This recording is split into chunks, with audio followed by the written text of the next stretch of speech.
حضرت عبید بن فیروز رحمہ اللہ سے روایت ہے، انہوں نے فرمایا میں نے حضرت براء بن عازب رضی اللہ تعالیٰ عنہ سے کہا مجھے بتائیے کہ رسول اللہ صلی اللہ علیہ وسلم نے قربانی کے کس جانور کو ناپسند کیا ہے یا اس سے منع فرمایا ہے؟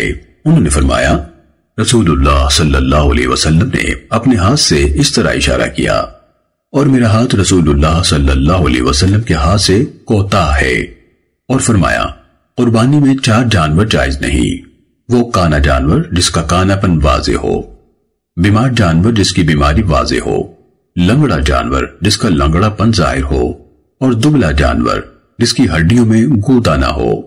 عبید نے کہا میں تو پسند نہیں کرتا کہ اس کے کان میں نقص ہو۔